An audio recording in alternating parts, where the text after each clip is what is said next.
Coming up on This Week in Computer Hardware, will coronavirus delay the next-gen iPhone? More details on the Xbox Series X, 12-gig memory, and AMD's 5600 XT, and how much will it really cost to roll out 5G everywhere? All that and more coming up next on TWiCH. This Week in Computer Hardware is brought to you from LastPass Studios. Using the same password everywhere is a security nightmare waiting to happen. LastPass easily creates unique passwords for every site. Visit lastpass.com/twit. Podcasts you love. From people you trust. This is TWiT.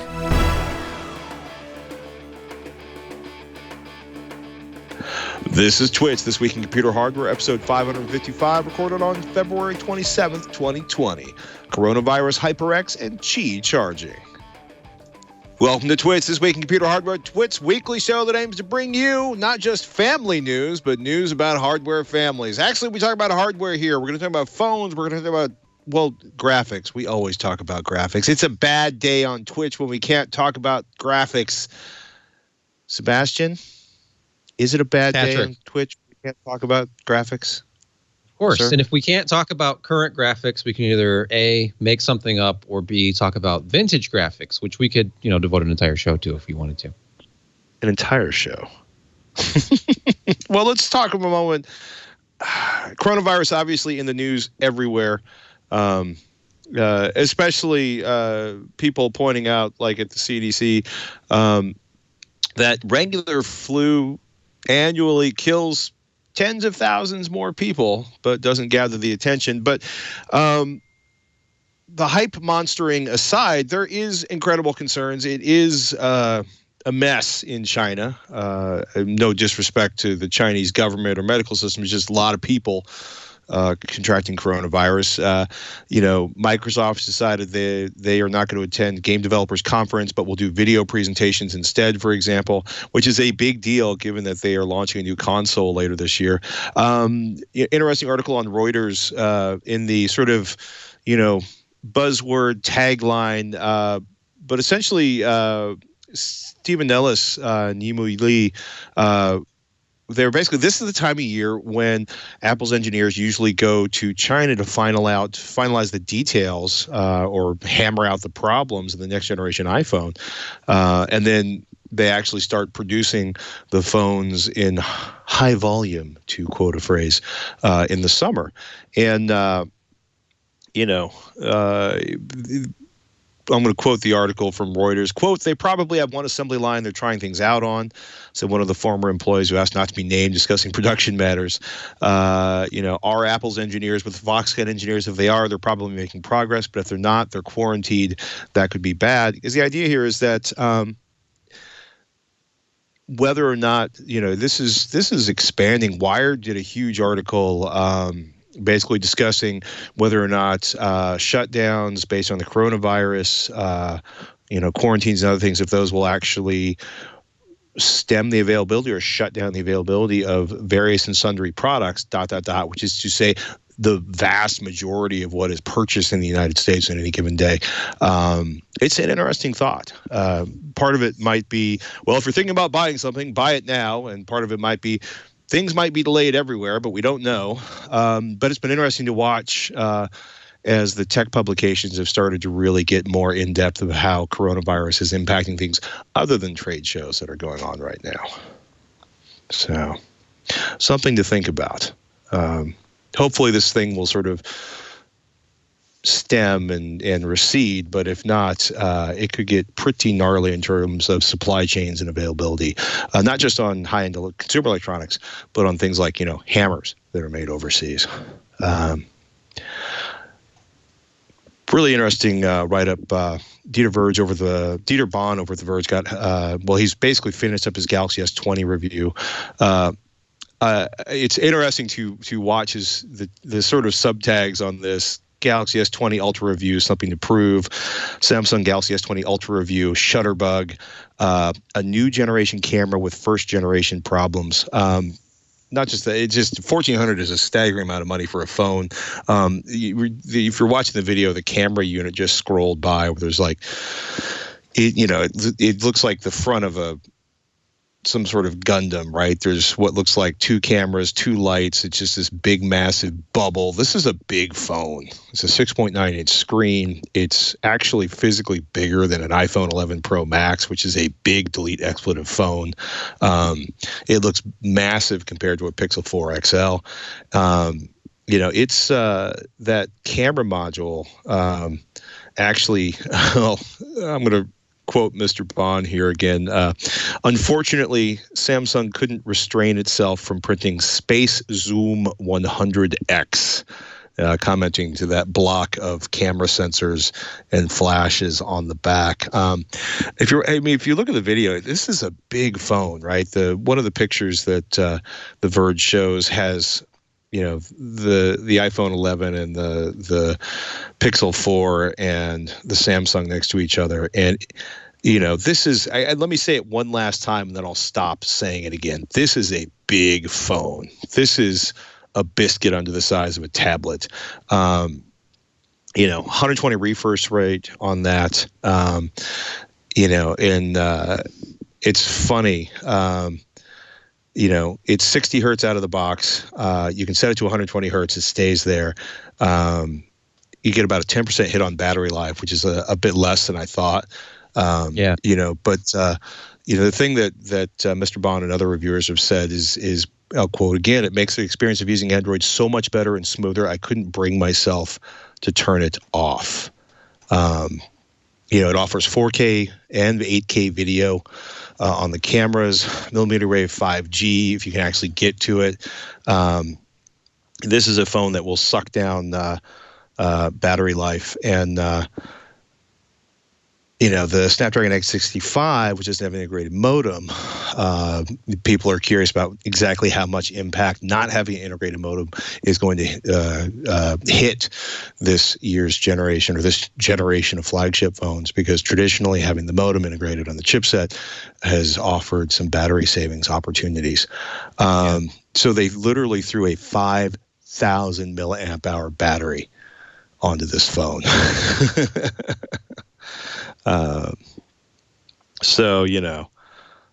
It's an interesting choice. The camera system is new. 5 cameras. If you count the depth sensor on the back. Okay. 40 megapixels on the 40 megapixels on the selfie camera, 48 megapixels on the telephoto lens, 108 megapixels on the main wide angle camera. And then there's an ultra wide camera that does 12 megapixels. This is interesting because these are ridiculous pixel counts for the most part, completely unnecessary and no sign that this is a great camera. But what they have done is that they've made the sensors larger than we've seen in the past, and they are, quote, pixel binning. And then they take smaller pixels and group them together so that they function actually as a bigger pixel. And, so, quote, by default, the 108 megapixel sensor outputs 12 megapixel images, and they call it nano-binning, and they do that on the sensor hardware. Unfortunately, the results are mixed, and when I say mixed, I probably mean problematic.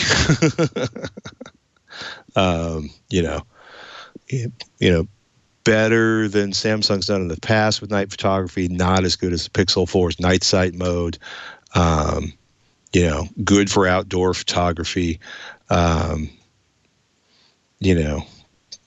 Pretty good with outdoors as long as it wasn't too super dark. Color tuning is a little warmer and yellower than Mr. Bond prefers, but that's, again, it's kind of a subjective choice. It's pretty wild, right? The S20 Ultra has the telephoto lens is a folded lens, and the idea is that the light hits a prism and then gets bounced around before it actually makes it to the sensor. And true optical zoom up to 4x, and Mr. Bond reports that the actual zoom was pretty good up to 100x. It's a little bit higher in zoom than the Pixel, a lot higher if you go to 100x, but 10x seems to be kind of about as good as it goes, right? Quote, by 30x, they look processed and phone-like, and at 100x, this is kind of cruel. The images are a splotchy mess. It's good mainly as a party trick. So, well, yeah. I mean, if you've got the 100, you might as well use it. Yeah, the 100 may have been a bad choice, though. Going all the way to 100. Really amazing selfie camera, though. It's an interesting it's an interesting phone. It's flag. I am curious to see how sales are on this one, because this is incredibly expensive. It's incredibly big.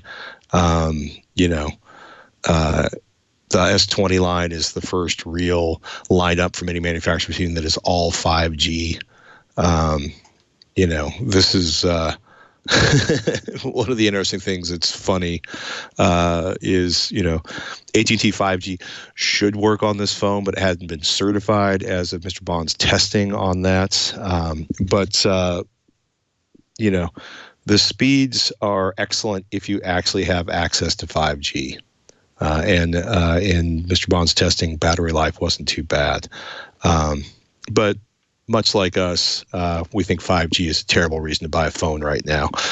So it's there are a couple of quick takes on this, if I may. One, you mentioned it's bigger than an iPhone 11 Pro Max, which it is. I was just looking at specs. It's longer. It's 6.57 inches tall, just about 3 inches wide. It's 2.99 inches wide, and 0.35 inches thick. I don't know if they're measuring the bump or if that's just the overall device thickness, because of course the camera sticks out quite a bit. But here's the interesting thing. It's 220 grams. It's 7.76 ounces. An iPhone 11 Pro Max, slightly smaller body, 6.22 inches tall, almost the same width, a little bit thinner. But it's heavier. It's 226 grams, almost 8 ounces. And I think the real difference is they both have a Gorilla Glass front and back, but the iPhone has a stainless steel frame, and this Samsung phone is using aluminum. It does lower the weight down noticeably, 20-something grams lighter. Let's see here. Yeah, well, not much. It's a few grams lighter. It's like 6 grams lighter. But I'm just wondering if the additional height of the phone, coupled with the fact that it's just using an aluminum frame, will make this easy to bend. We could be back to that original iPhone. What was the original? The Plus, the iPhone 6 Plus, that was rather easy to bend if you left it in your back pocket. The other thing I was thinking of, because you're talking a lot about the camera, I don't know if anybody listening or watching remembers, but in the past, years ago, my favorite phone reviewer was he worked for AnandTech, actually, and he worked directly with Anand at all the Apple events and stuff. His name was Brian Klug, and by trade he was an optical engineer. He works at Apple now. We never hear from him anymore, but he used to talk a lot, not about the actual megapixel rating of a sensor, but he talked about the micron, like the actual pixel size. He talked about what the useful size of a pixel is, which I want to say was somewhere pretty far north of 1, like 1.5, something like that. And I feel like it was his influence. After he went to Apple, suddenly they come out with a new camera lens that emphasized pixel size over pixel count. They kind of were stuck under 16 megapixels for a long time with the main sensor. But looking at the pixel size of this Samsung phone, and I'm hearing things like hunting for focus, soft focus on faces, that sort of thing. These are problems you can have when you have distortion at the pixel level. And this is a 0.8 micron pixel size on that 108 megapixel sensor. The only one that actually has a good pixel size is that 12 megapixel ultra wide. And behind that lens is a 1.4 micron 12 megapixel sensor. So much larger pixels. And if you look over at the iPhone 11 specs, their primary shooter is only 12 megapixels. They're still stuck in that sub 16 megapixel world. but they're 1.4 micron on the main sensor. So I would like to see ultra wide compared directly between the iPhone and the Samsung Galaxy S20 Ultra, just because they're similar enough in pixel size that we'd have a better quality comparison. But this is the problem with stuffing that many megapixels into a smartphone package. You start to end up with pictures that look like they came from a smartphone, because that was always the really big difference between a professional camera with maybe a full frame sensor, maybe not even a full frame sensor, but DSLRs and even point and shoot cameras tend to have much larger pixels, and they can handle light better without distortion. So I don't know why Samsung would have to go up to 108 megapixels when their primary competitor is Apple, and Apple is at 12. So how about 24? And with really big pixels, that would be amazing. Give me 2 micron pixels at 24 megapixels. I will blow you away with the photos I can take with that camera. Put one giant lens on the back. Forget having 5 sensors back there. But hey, that's just me. And in fact, Samsung has done that. I can't remember the name of it, but they have a camera that's like a phone, but it's like this $500 internet connected point and shoot, basically, with a huge sensor on it. But, you know, I don't work for Samsung. They don't listen to me. I'm worried about it bending, mainly. Yeah, it's not a back pocket friendly. But not a back where pocket else are you going to put it? It's like 7 inches tall. Who's going to put this in their front pocket? You wouldn't be able to walk.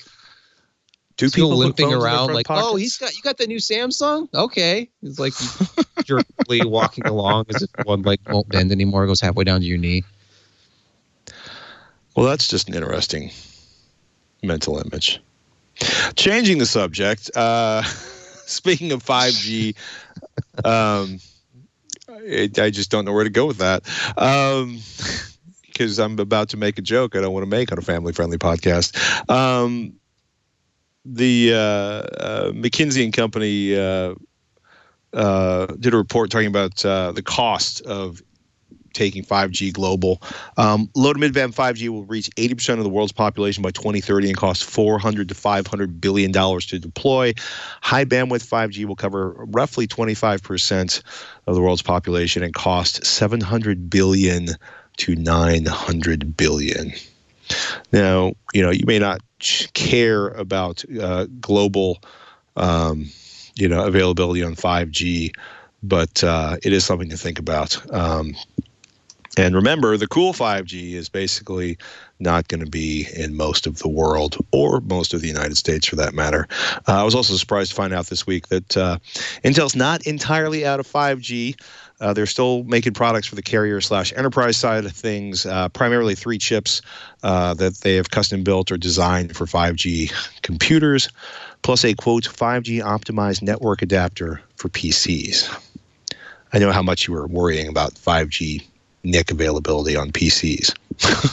Or servers. We were talking about that last night on the PC Per podcast. Like Intel had talked about like a new portfolio of 5G stuff, like on the server side. Yeah. Why do we need 5G enabled servers? Maybe it's 5G to control like 5G infrastructure stuff. But anytime PC and 5G come together, I kind of freak out a little bit. But then again, there's at least one 5G connected television as well. So, hey, I guess that kind of makes sense if you were out in a rural area and you needed, your web and you actually TV. Had. Well, okay, so there's a couple things going on there. One of them was a Xeon processor that has, quote, additional AI capabilities to aid for inference applications.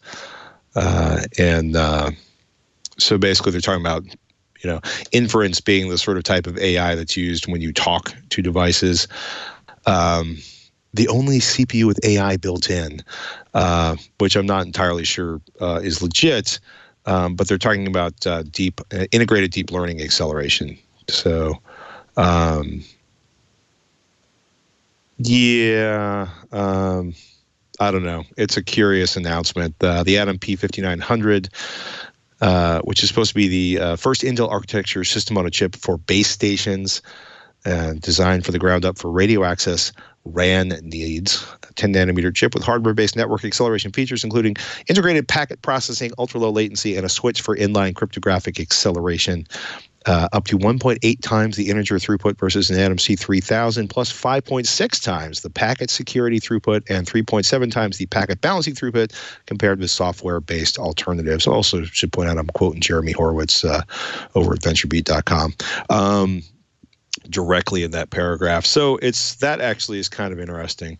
We'll see where that ends up with. It was the 5G optimized network adapter, the NICs, that kind of confused me. But turns out that'll be for industrial equipment, financial trading, emergency response, video streaming, RAN, and that the idea is they offer, quote, ultra-low latency and similarly precise timing requirements, 100 nanosecond phase accuracy for 5G network service synchronization. So one of the things we've talked about in the past is that part of the goal of 5G is to put 5G in everything, everywhere at all times, and this might be part of that transition, mythical or not, of 5G, its bandwidth and its availability. So we'll see. I'm not waiting with bated breath, but we will see. Rumors are heating up that the next ARM Mac, or the next Mac, or the first ARM Mac, we should say, no Intel processor, is going to happen in the next 18 months, which I got to be honest is farther out than I thought it would be. Yeah. Sebastian is just speechless. I'm just thinking because obviously it reminds me of, go back to pre-2006 when Apple was still on PowerPC. And there had been a PowerBook G4 for a long time. And there was all this rumor and speculation and hype about a PowerBook G5, something faster.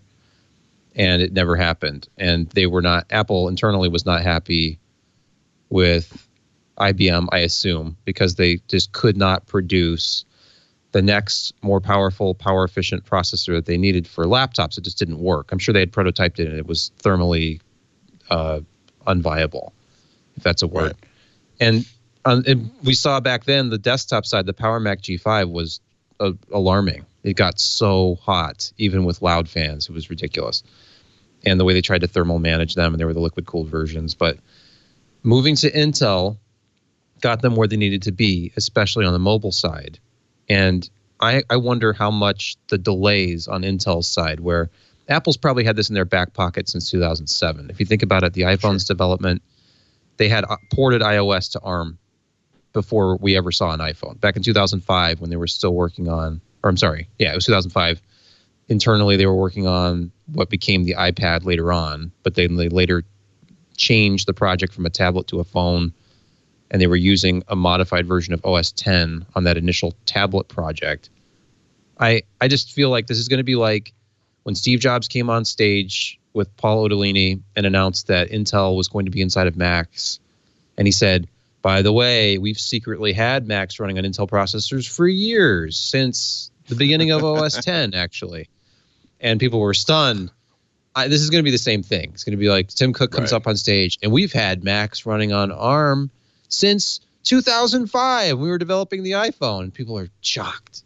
So if Intel didn't deliver on 10 nanometer like they were scheduled to, I'm sure Apple gets roadmaps we've never seen about, because they've closely partnered with Intel for many years. Obviously, that it's Intel exclusive across the entire Apple lineup, desktop and laptop. So it makes sense to me that their processors have been getting so fast, especially with the iPad Pro. That's kind of like that device that bridges the gap between a tablet and a laptop. And you pair an iPad Pro up with a keyboard, and there's a lot of things you can do on that that are laptop level at this point. So give that even more power in a traditional laptop form factor, and I feel like I don't know if there's any negative to this at all. If they have all of their own apps optimized to run on this, and it won't be like the Windows world where Windows versions have come out that run on ARM, and then there's very limited application support.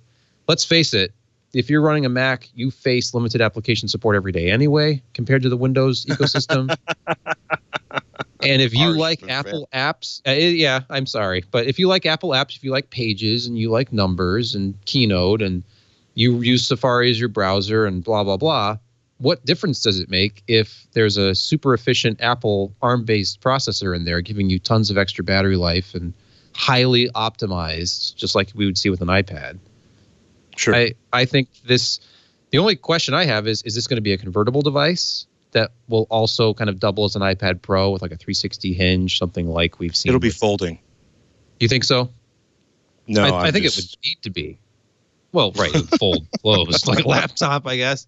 You know, what if we put a hinge on a laptop, Patrick? That would solve everything. But crazy. Yeah. I don't know. That's my rant about this. I read this story the other day, and I was just thinking, of course they've had Mac OS running on ARM, because that's what iPhone was. Yeah. I don't know what to tell you.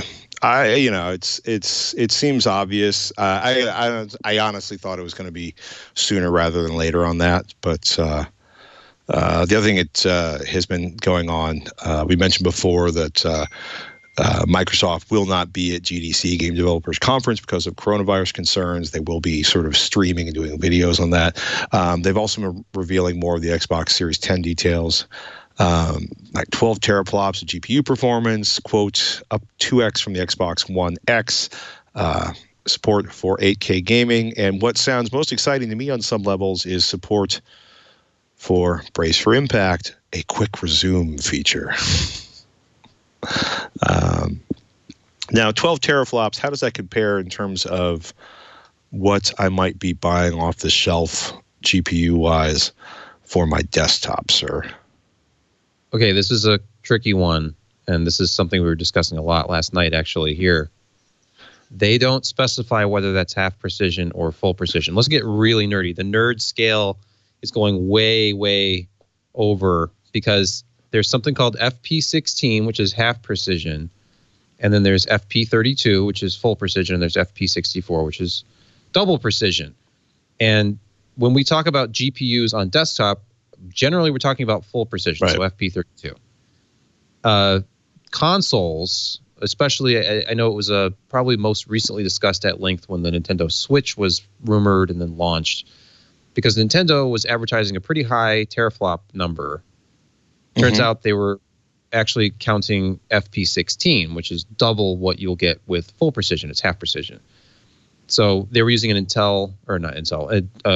It's the only console that has NVIDIA in it solution. It's like a Tegra X1 modified. And that's how they got to the count. I can't remember if it was 9 or what the teraflop count was. But here's the thing. The PS4 Pro, I believe, is somewhere in the 9.5 teraflop range, FP16. This 12 teraflop, if you look at desktop, and this is an AMD solution, so this is AMD graphics. It's going to be RDNA or RDNA2 architecture. We currently have RDNA with the RX 55, 56, and 5700 series.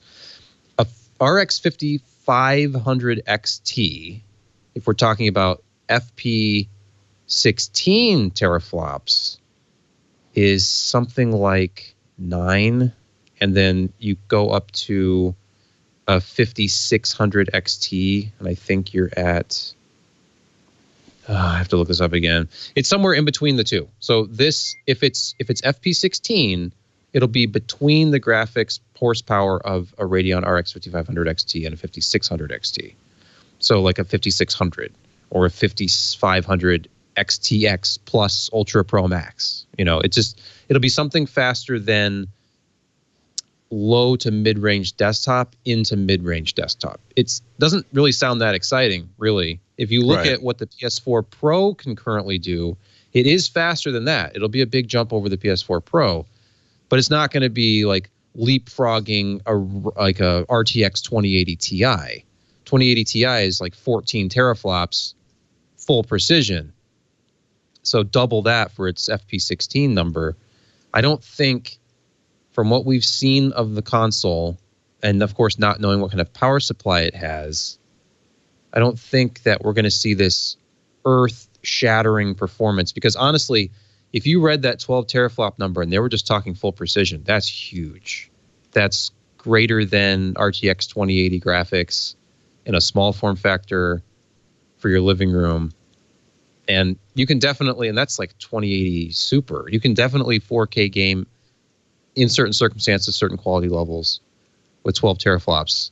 If it's FP16, this is where it's all about optimizations. They're already talking about variable rate shading. That's on the list. So that actually does improve performance because you're not giving the same detail to every pixel on the screen. Think of it as with VR, we've talked about something in the past called foveated rendering, where it's like field of view. They made up a word, FOV. So what you're looking at needs to, what you would, like the area of focus on the screen would be highly resolved, and then everything off to the side can kind of fade. And that's kind of, it's an oversimplification of variable rate shading, but it's the same concept where you don't need to make every pixel as good on the screen because you're only looking at one part. So that'll help. And then the fact that always consoles tend to be ultra highly optimized down to the bare metal, unlike we see really with PCs where they're kind of dependent on how good the driver for that particular game is that comes out. Right. So I'm sure it'll still be really high performing, and it's even if it's FP16, it's still higher performance than a PS4 Pro. But I think it's a little early to say, oh my God, 12 teraflops, this is amazing. You compare it to like, that's faster than I mean, we're into like RX 5700 XT territory there. Like maybe, and that would be amazing if they've gotten RDNA architecture that efficient where it can fit into a smaller form factor, consume less power, and have the same horsepower as a 5700 XT. That would be great. But that GPU pulls like 350 watts. Well, the total system. So it's like a 200 plus watt GPU, which is, I don't know. I mean, the form factor of this console, it looks ideally suited to a lot of heat dissipation because it's vented at the top. And the most recent mini ITX enclosure that I reviewed used what they call a stacked thermal profile, and all of the hot air escaped through the top. Similar kind of a thing. It was a similar kind of form factor to this, and it worked really well. And you could put I have an RTX 2080 Super in that thing, and it was fine. So that was a very, very long answer. And, it was a good answer, though. Yeah, I just see this. Answer. Yeah, I just think about when the Switch was announced, and there was a lot of talk about, oh, it's so much more powerful than the Wii U. And really, if you compared Wii U's FP16 capabilities with its ATI graphics versus what they were doing with the Switch, it wasn't a whole lot better. It was just better optimized. And I've gotten to the point now where I understand, I've done side-by-sides, and I think the Switch does look better, even though it's technically a hybrid console that's more portable than it is traditional console. But it's just better optimized, and honestly, FP16 performance on NVIDIA is better.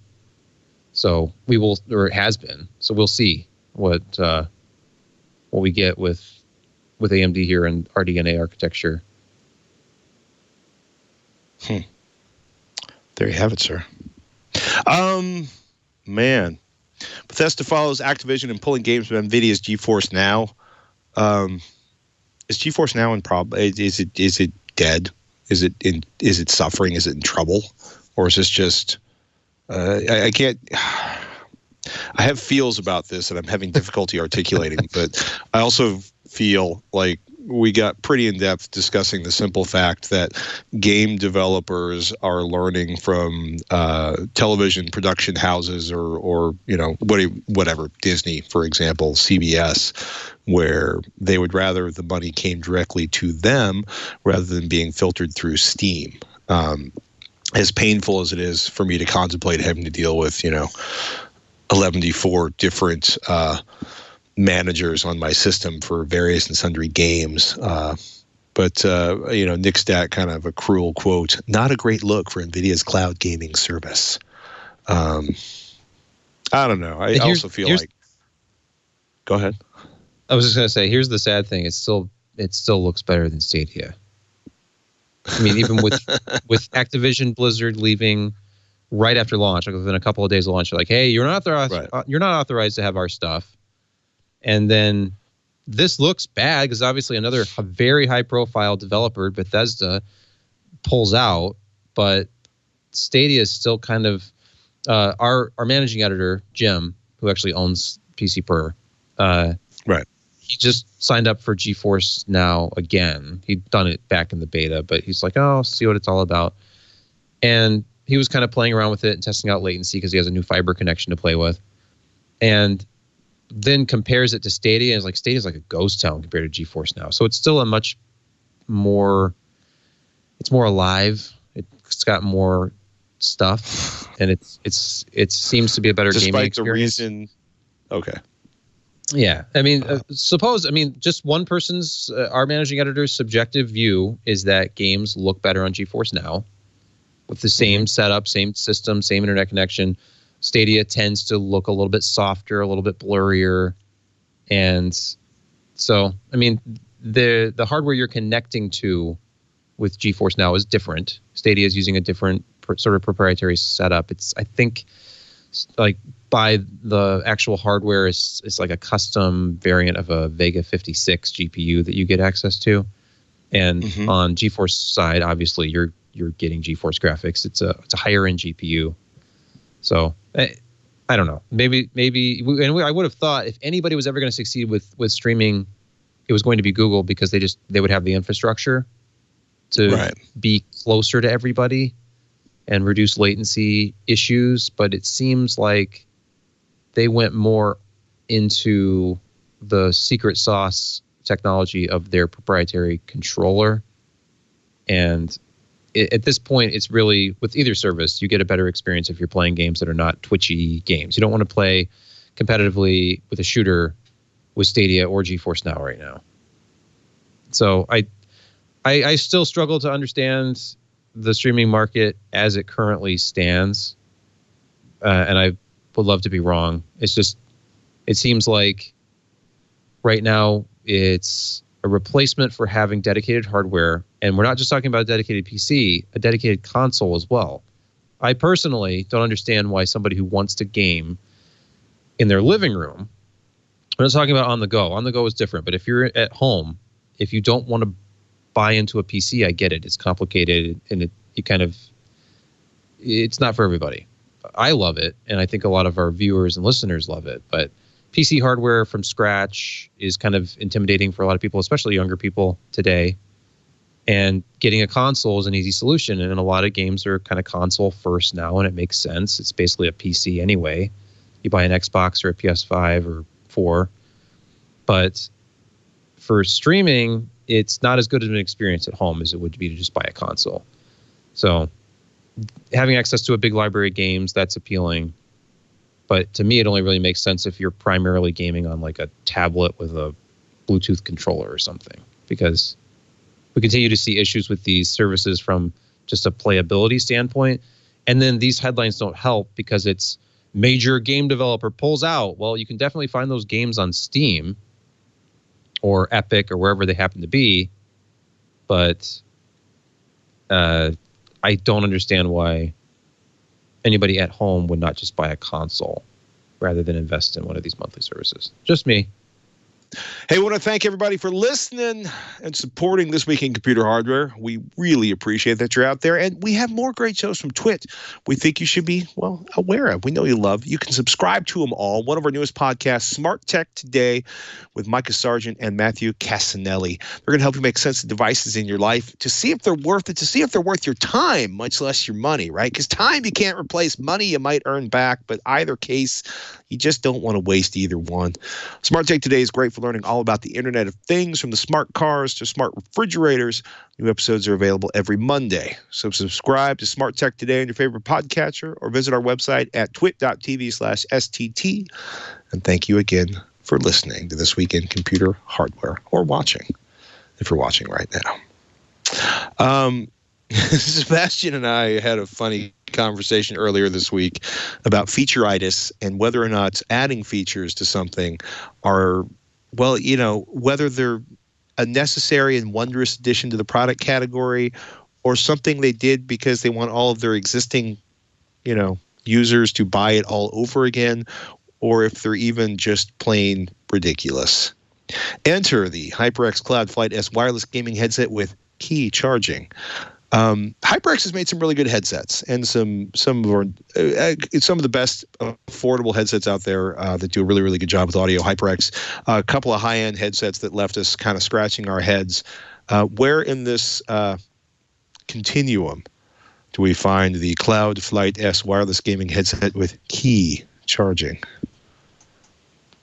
Well, it lives in the continuum, but in a different dimension from our own.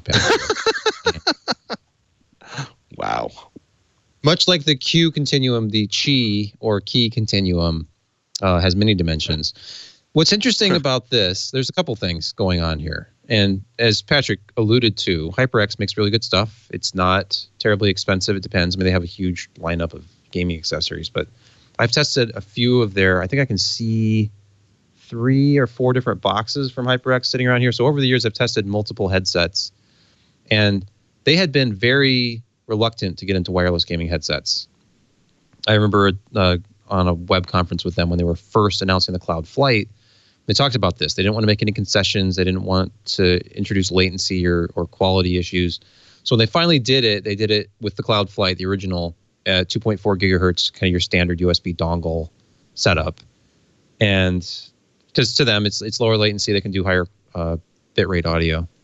And with the Cloud Flight S, I was expecting, maybe some additional features, maybe throw in Bluetooth as an option if you want to use it with a phone. They have not done that. And that was kind of odd to me because the selling point of this is apparently the wireless charging capability, where literally I think it's the left ear cup, the outside of the left ear cup is a wireless charging system. I don't know. Is it the coil? If you're watching the video. Yeah, if you're watching the video, you can see it's a strange sight to behold. If you have a wireless charging pad for your phone in your house and you want to charge these, you simply set them down on it. But you have to set them flat against the outside of the left ear cup. So then the entire headset is sort of suspended vertically with the other ear cup dangling above it. I found it to be a lot more stable if I collapsed it down to its smallest size first.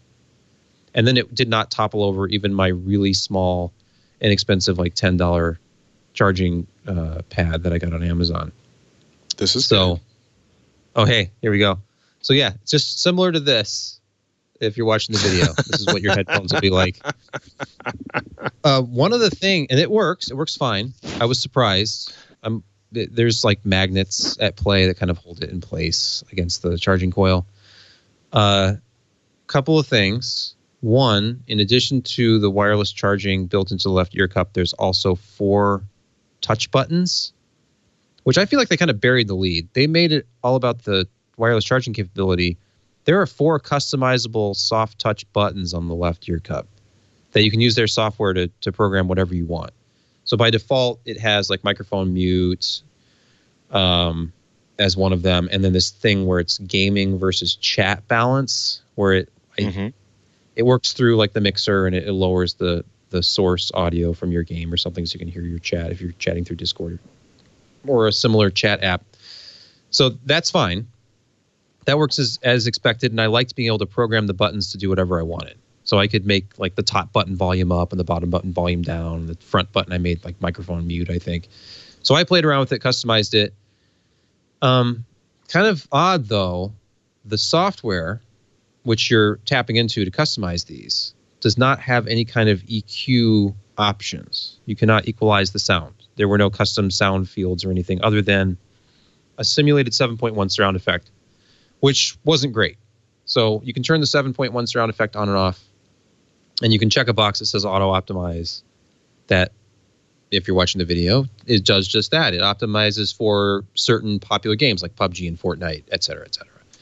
And it's a particular kind of sound, and if you want to tweak it, you cannot. So I mentioned this in the review. What I'd really like to see is them add just like an additional tab to their Ingenuity software and let you do your own equalization, because there's a very different sound from these than previous HyperX headsets. I've always described their sound as like a smile EQ. like you scoop out the mid-range, and it makes the bass and treble more prominent. It's that softer sound that a lot of people like. But this one is the opposite. It's like enhanced mid-range. It's like a mid-range hump, and then treble is actually a little bit boosted too. So this is a low bass, high mid-range, high treble. A baseless kind of wonder. That's funny because the HyperX, most of their basic headsets are fairly neutral compared to some of the gaming headsets where it is a full, like, we jammed up the highs, we jammed up the lows. Emphasizing treble and de-emphasizing bass sounds like a losing proposition for a gaming headset. Right, because you're not. And they had used the word clarity multiple times, and I saw in their press release it was calling out clarity. These have clarity. So, I mean, you definitely get clarity when you boost mid-range and treble. But because, bass, this is a 50 millimeter driver. If it's really bass heavy, you can kind of muddy up the sound if you kind of emphasize those lower frequencies, and that's what the driver's having to do. And I was all like nerded out fully with this review. Of course, it's audio stuff, which is my hobby anyway. So I was using a tone generator to figure out exactly what frequencies I could hear in the lower bass. And I was surprised because I went down to 20 hertz immediately and started that tone. It was nice and loud and controlled through those headphones. It's really just the mix. So, like, I mean, it would produce sound all the way down to 15 hertz. It didn't do it very well, but after 15, it just kind of cut off. But 20 hertz, really low bass, and a lot of bass in music mix is like 60 to 100 hertz. That lower range was not very loud compared to mid-range and treble. So if you just had access to equalization, you can correct all of this to your liking. That was just odd to me that they don't have it in their own software. So if you're using a music player that has an equalizer, you can correct it. But otherwise, you're kind of stuck with a sound that's surprisingly bright without a lot of bass out of the box. Interesting. But, if you can EQ it, great. In their defense, their software, which frustratingly for me anyway, is only available for the Microsoft Store. I don't know for how much longer. At least the latest version was only available in their store because they finally brought back download links to the HyperX support site, but it was not current enough for me to be able to use this new headset with it. But that beta software does not seem finished. So maybe that'll all get corrected. That was my feedback for them anyway. Want to see EQ. Otherwise, they're talking about a $160 headset with a surround effect that I personally don't think is that great. It's not the best I've heard, but it's simulated. This is a 2-channel, like a 2-driver headset, so that's kind of a mixed bag. And then I really like the customization of the buttons on the outside of the left ear cup more than the wireless charging, which I don't know. How do you feel about that, Patrick? Like setting your headset down to charge it. Obviously, you can't use it while it's charging that way. But do you find that convenient? Do you have wireless chargers laying everywhere? I have no wireless chargers in my life. And yeah, I find I prefer devices that, are either plugged in or I don't know. It's given that I don't spend 24 hours a day at my desktop, it probably wouldn't bother me that much, right? Because you could set it down on the charger and then come back later when you're ready for it. I know a lot of people are kind of mixed about wireless charging. Some people love it. Some people don't love it. I think a lot of it depends on how you use things. I know a lot of people who are super thrilled that they can, IKEA, for example, makes a lamp that is a bedside lamp. And maybe that's their desktop lamp, and they can just put their phone down on that, when they go to bed at night, and everything's all charged up and happy for them. Some of the other, it doesn't bother me. I just literally haven't had any wireless charging devices, period. No phones, although maybe my current iPhone, it just doesn't do a lot for me. Mostly because on some level, as silly as this sounds, given how many zillions of items are out there using wireless charging, I'm just not a big fan of anything that induces more heat. Feel free to email TWiCH at twit.tv and make fun of me. Which is perfectly, they get warm. That's true. I use wireless charging I have a couple of pads here in the house, and that headset got a little warm when it was charging, and phones tend to get a little warm, and I would say warmer than when just charging traditionally. But it occurs to me that I do actually have a phone that will charge, an iPhone that'll charge with wireless charging. So maybe it's time for me to get a key charger and experiment with the joy of wireless charging. You know what? While you were talking, I was just thinking about this. What a huge miss for me, because I have this round wireless charger here. I could have just stuck it to my ear cup while I was reviewing the headset, because there's magnets. It would have stuck there. You can actually use those headphones while charging them wirelessly if you stick the wireless charger to your head. So if I do a video review, I will definitely explore this. I'll just do the whole review with the Qi charger like stuck to my face. Oh my goodness. Yeah. Words fail me. That's all I'm going to say. I'm also now looking on Amazon for the latest in key chargers. And of course, the first one that shows up is not actually a key charger. Goodness. Samsung T7 fast external SSD secured with a fingerprint. Did you fall in love with this tiny, shiny, happy? Actually, I guess Jim did the review in this. Did Jim fall in love with this tiny, shiny, happy portable SSD? I talked to him about it. He didn't sound like he was in love. I mean, I think he was interested. I think they need to spend more time together to really find out. They haven't used the L word yet, is I guess what I'm trying to say.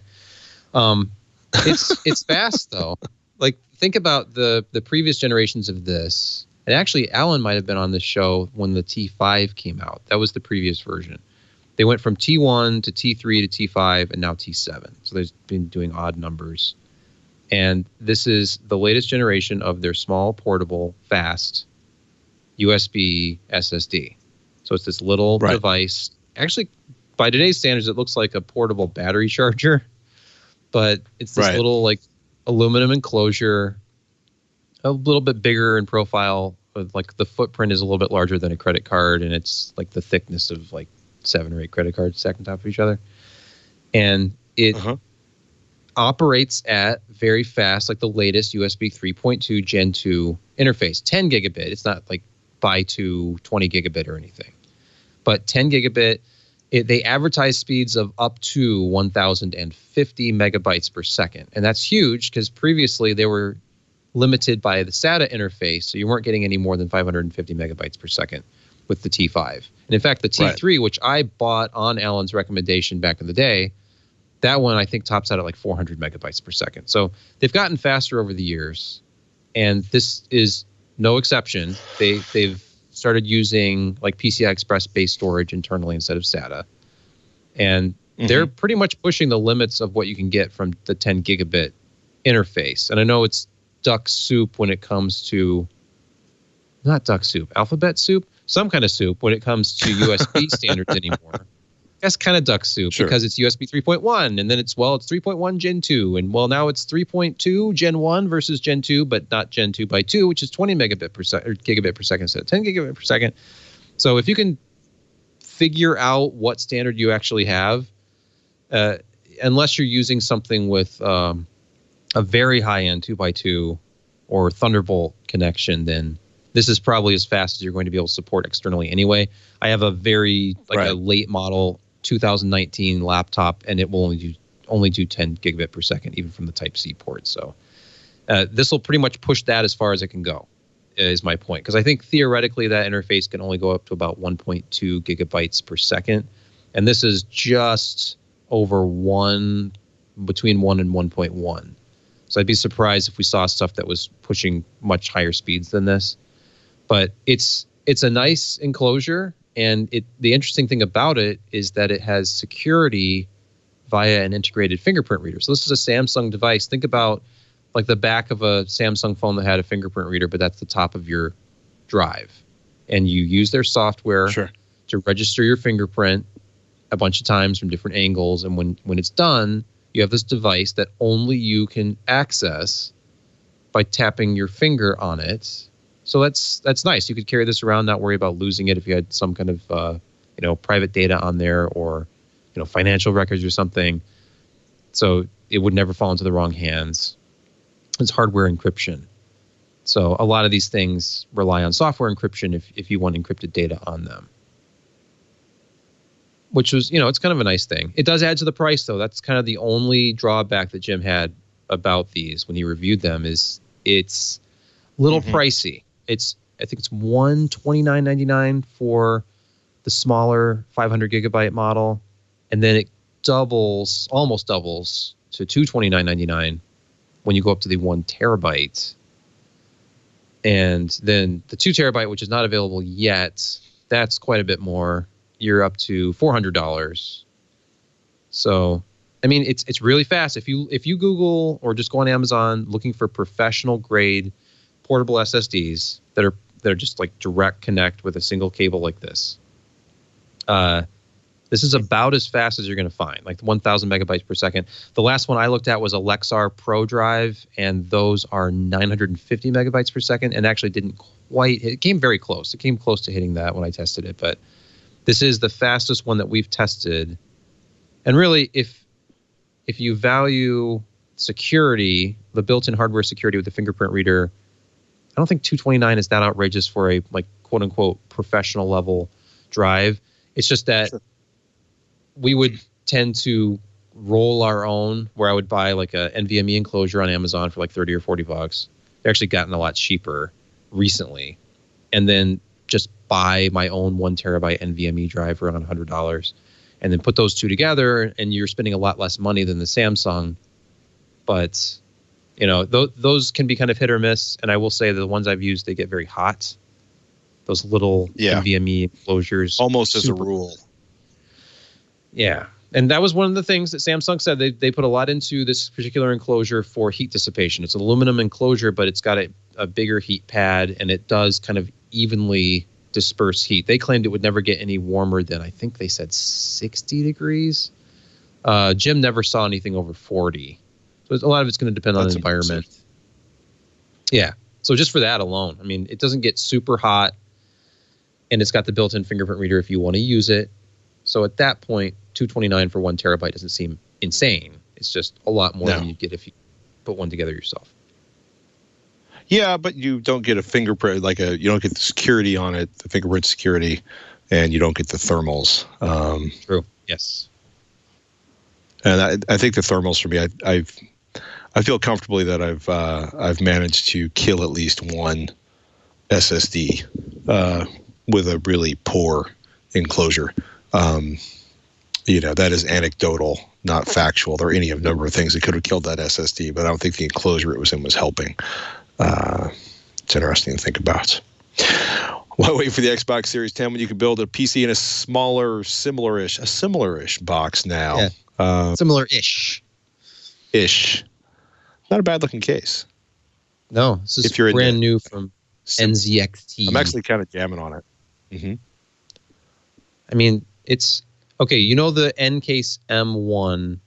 Well, no, not like that one. The Dan case, the A4FX, or is it SFX? The little Dan cases case, the crowdfunded. Yeah. It's that form factor internally, but it's vertical. So just stand that up on its side, basically. That's the idea, anyway. It's a little bit bigger than that, but it's a mini ITX build where you kind of sandwich the mini ITX motherboard, and the GPU is kind of behind it, and there's a ribbon cable connecting the two of them. What's interesting about this is it comes with not only a power supply, but a liquid cooler for the CPU. So you buy this NZXT H1 case, which is roughly the same kind of form factor as the new Xbox Series X that we've seen teased. Sure. And stack your system together in there and use the built-in water cooler, it's a tight fit, but it all works. You can put a full-size GPU in there. And it's a 13.6 liter volume. So higher volume than the Dan cases. I think the Dan cases was only around 7 to 8 liters. So you have a little bit more room in there. But I think it was Tom's Hardware that I linked, who's had an early review of this.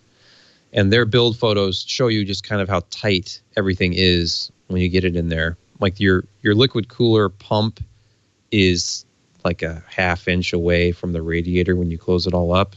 It's very, very kind of squished together. And thermals for the GPU were not great. And one of the things I realized looking at this, I kept thinking Xbox Series X until I realized the top isn't vented. So you've got your GPU where naturally the exhaust would point upwards because of where the I/O panel is. But in fact, I believe this one is inverted. It points down. So the last one of these type cases that I reviewed was the Lucid Series LDO3, I think, from Silverstone. It's a stacked thermal design like this kind of, but everything was going up and out the top. And with this one, the power supply's at the top and the I/O and everything points down at the bottom. So your GPU will be blowing hot air down to this like 2-inch tall gap at the bottom of the case and then out against your desktop. So that seems less than ideal. Thermals with the GPU were the issue with this in the review. So my curiosity is I used a liquid-cooled GPU for my last mini ITX build. It was this EVGA hybrid where they have a liquid cooler 128 millimeter integrated into it. And there's space for 120 millimeter all-in-one liquid cooler in this case, but they include the liquid cooler for your CPU. So you'd have to use a low-profile CPU cooler of some kind that was air, and then you could take up that space with a GPU liquid cooler. It's just, it would require some reconfiguring, I think, to make it a really good thermal performer. But it's interesting. Pricey, though. That's the other problem. It's $329 or $349 with PSU and cooler included. Although I will say I like this enclosure a lot. It is my kind of enclosure, except for the thermal issues. Yeah. I mean, look at pictures of it. Judge for yourself. It's the H1. It just came out a couple days ago. It's cool looking. I just look at it and really wish they had done what Silverstone did, was vent the top and not the bottom. Because then you have convection on your side. Drill presses are for. Oh, well, maybe there's that. But then you'd have to, I don't know. You could do it, but at that point, why buy it? Just make your own case if you have the equipment to fabricate stuff. No, never do that. Well, there you Don't have listen to me. Just screw everything to a piece of plywood. What was that that die trying video you did with that $400 build? I had done it on a $400 computer build. You picked it up, which I was all excited about back in the day. I'm like, Patrick Norton's got my build. And you had it on like a piece of plywood. Like, well, I mean, that does save money on with a piece of plywood. We were laughing because we had gotten rid of a bunch of cases, I think, and we basically strapped the motherboard and the cards. We lashed the motherboard and the cards to a piece of plywood with paracord, and then hung it off the wall of the cubicle with the paracord. And as ridiculous as that sounds, it actually worked really well. So, and had a certain je ne sais queasy to it. But yeah, exactly. You're fair. You don't need cases, people. Just get a piece of plywood and a bunch of zip ties, or what was that stuff you said? Paracord. Oh, paracord. Hold on. It's basically a thin form of rope. Oh, this is great. There's a whole on paracordplanet.com. There's a whole article on what paracord is, and I'll drop that into the rundown for you. Basically, it's a thin, high-performance nylon cord. Oh, wow. It's great. There's pictures and everything in here. I can't believe we're talking about paracord. Paracord, your next PC case. Oh, actually, I hope it's by next week. I need to get this done soon. I have a just completely on topic. Actually, I have a fabric covered computer case to review. The size of the case. Fabric, like the stuff that everybody uses for Internet of Things devices now. That sort of gray generic fabric. Bags. I've got these two bags around here somewhere. Oh, they're over here. Anyway, I have. It's weird because it's a plastic frame and it almost feels like the same material as like a milk cart or a milk crate would be. And then it comes with 2 form-fitting fabric covers to slide over it. And that becomes the sides of the case, but air can pass through it, and I guess it doubles as like a filter. It's strange. It's called the Alice, and it's from InWin. So I got one of these actually around CES time. I haven't finished the review yet, but it's out there. It's unlike any other case, and we're thinking about like alternative. It's not quite as extreme as plywood, but you're essentially screwing your motherboard into a crate and then wrapping it in cloth. It looks like an elongated milk box crate, and then you stretch fabric over it. Yes. You sock it. Like any of a number of speakers I could think of. That's hysterical. Yeah. Is it expensive? No. It's cheap because it's a plastic frame with cloth over the outside. So I somewhere south of orange or gray. Exactly, like $60. And then when you're ready to make a change, you just sew up a different cloth cover for it. I dig it. Right. Or you paint, you get a plain one and you paint it. I think that was the thing. Like people can express their creativity and do a painting on the cloth canvas. Like your case becomes a literal canvas. Could you not be quite that sarcastic when you say, quote, express their creativity, unquote? Oh, I'm sorry. Was that evident? Okay. I mean, it was incredibly evident.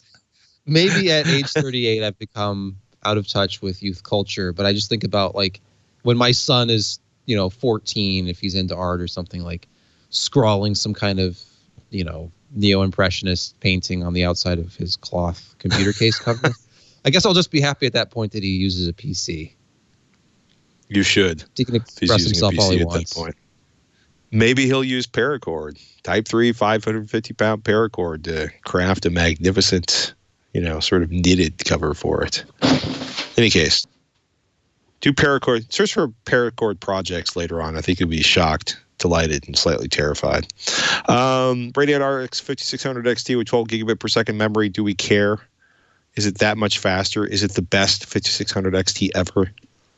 Okay, we've alluded to this, or at least I've alluded to this a lot recently as I was working on this project and after the RX 5600 XT launch happened. The reason this particular review was interesting, at least to me, is it's our first hands-on look at what I call the 12 gigabit per second reality of that GPU. What would the launch have been like if AMD hadn't sprung a very last-minute video BIOS update on everybody, where a lot of outlets had already completed their testing and had to retest because not only did the GPU speeds change, but at least for the cards that AMD provided, the memory speed also changed drastically. It went from 288 gigabytes per second of memory bandwidth up to 336 with just a BIOS update.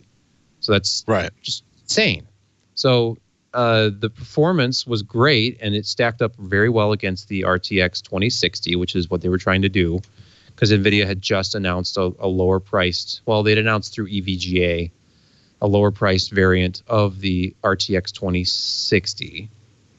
So in this review, this is kind of like the originally revealed card. It's only 12 gigabit per second memory. It does have an overclock core, pretty significantly so. It's 1660 megahertz game clock instead of like 1375, I think is what they had announced. So what does a really fast core overclock do without the memory increase?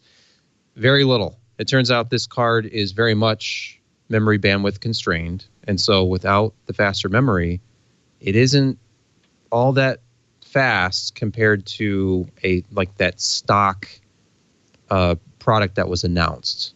If the faster core clocks don't do nearly as much as the faster memory did. So we're looking at charts where at 1080, I did all this new testing on the latest drivers at 1080p. It was still about the performance level of a Vega 56, which for a GPU, and unfortunately this for XFX, and I feel bad for the partners that have released cards like this, because we heard about like MSI, Asus, and now XFX having products where they said, we're not going to increase the memory speed. We can't support a product that's being overclocked that high on the memory 24/7. And this particular card has a 3-year warranty. So I can see like they internally decide we can't validate this overclock for 3 years, so we're just not going to do it.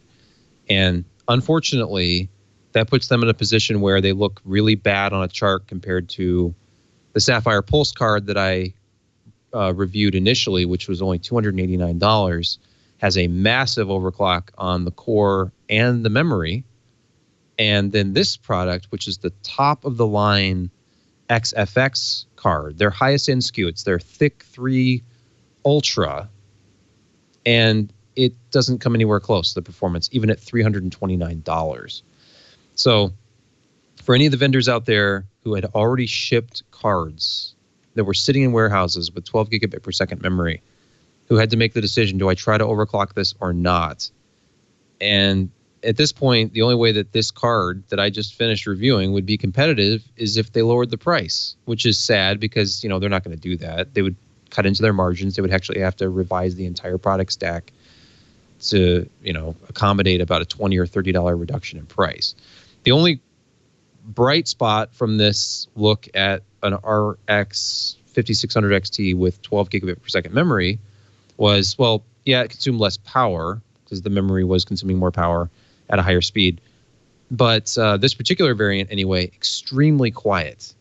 Under full load, it never even got to 33 decibels. So it was not audible. That's impressive. Yeah. And like somewhere in the 32 to 33 range is where my CPU cooler was at idle anyway. I couldn't hear the GPU under load over my idle CPU fan, if that makes any sense. Because the CPU fan barely ramps up when I'm doing game benchmarking. And it was just funny because I'm living in this world where the two combined are under 33 decibels. It was crazy quiet. The fan speeds were very low, though. They were around 1200 RPM. So if you were to ramp up the fans, obviously the noise would go up, but the temps would go down. And that was one of the areas where this kind of fell a little short because it was a 50, like delta temperatures, so like adjusted temperatures for room, ambient temperature. It was 50 C on the core after a couple of runs of a gaming benchmark and 62 C on the hotspot. And that did not compare all that well to the Sapphire Pulse, which was 41 on the core and 47 on the hotspot. So a faster profile would be needed for this to have better thermals. And I almost wondered, we talked about this, I think, last week, like the PSI ratings of the screws on the backs of cards where Asus was doing a repair program for people. I kind of wonder if the same thing happened to XFX because if I were to put some washers behind the screws back here and tighten this thing up a little bit more, I think I could improve the thermals. I didn't get that far into it with this review, but it's just one of those things. They have options, and really this is one firmware update away from faster memory and a more aggressive fan profile, and it'd be a totally different story. So it's just amazing to me. This launch has shown me how much firmware affects performance, really. Like they created almost a new card when they sent down BIOS updates that included 14 gigabit per second memory. Because with some GPUs, we haven't seen that much of a benefit from memory overclocking because they're more GPU constrained. And with these, they're only held back by the memory. So you can't give them enough memory bandwidth. So unfortunately, that's the story. If you're shopping for an RX 5600 XT, I would only recommend it over an RTX 2060 if you're getting one with 14 gigabit per second memory. That seems fair, if disappointing. Oh my goodness. If you're looking for a new power bank, a portable charger, there's a pretty good sale going on from Anker. They're one of the most reputable manufacturers of portable batteries. And they're doing like 25 to 35% off.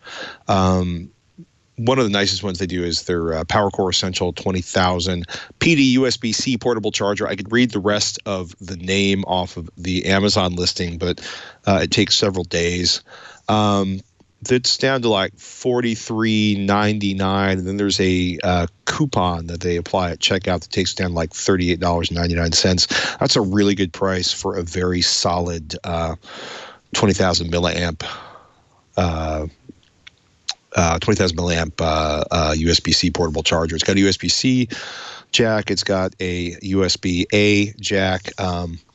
And this battery size is kind of my preferred battery size because I'm paranoid and I want to be able to charge any of a number of devices when I travel, whether, for example, it's a Sony a6000 or to be able to charge my phone several times. They also have a pretty good deal on their PowerCore Plus 26,800 milliamp hour, 45 watts battery that has a 60 watt PD charger, which means if you want to charge a USB-C laptop, a MacBook, Dell XPS, iPad Pro, any number of other devices, you will actually get the wattage you need off of this to charge your laptop. To put this in perspective, this is 5 or 6 charges on a flagship cell phone and basically a single additional charge for a MacBook Pro 13 or a Dell XPS. But if you are desperate for the power, it is a pretty big deal. The other thing that's kind of crazy is they have a charger that's bundled with it, their PowerPort Atom 3, which is a 60-watt charger, which will recharge the battery in 3.3 hours. And to put that in perspective, a regular 5-watt, 500 milliamp USB charger would take 30 hours to recharge this battery. That's a much more expensive battery because they basically have to deal with the thermals of punching out that kind of wattage over a USB-C cable. And amongst other things, that's $119. And then you get another 10 there on sale from like 140 down to 119, and then you get an extra $10 off if you hit the checkbox for the coupon, which is hidden in the pricing details on Amazon.com. But I've carried several Anker portable batteries for the last few years, and they have all been fairly flawless, even the one that's been dropped a couple times. So they're doing good work, and it's a nice price on those should you need a massive amount of power in your backpack or your bug out kit or your car or your desk. I gotta be honest with you, even if you don't think you need one, it's nice to have one for travel, or if the lights go out and you want to keep your phone running so people can call you and make sure you're okay while you're sitting in the dark waiting for the heat to come back on. By the way, low key, one of the best applications of one of these things, charging your PS4 controller without having to get up off the couch. When they go low, it's got micro USB on the back. And if you have one of those battery chargers, just plug it in, sit right back down on the couch, charge the controller while you play. This is just good. Theoretically. Theoretically, you could possibly. It is within the realm of possibilities, ladies and gentlemen.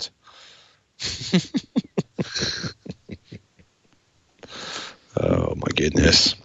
With that, you have been listening to This Week in Computer Hardware. We call it TWiCH.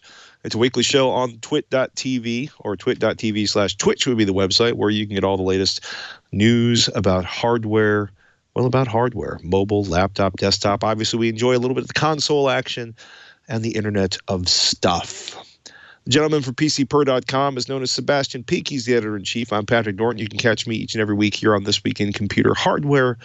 And we hope you join us. And if you haven't joined us before, if this is your first podcast with us, do us a favor, search for This Week in Computer Hardware on your favorite podcatcher, or go to twit.tv/TWiCH, and you'll find all of the information on how to subscribe. If you have a question for us, we'd love to answer it. Email twitch@twit.tv. And with that, ladies and gentlemen, I'm Patrick Norton. And I'm Sebastian Peak. We'll catch you next week on TWiCH.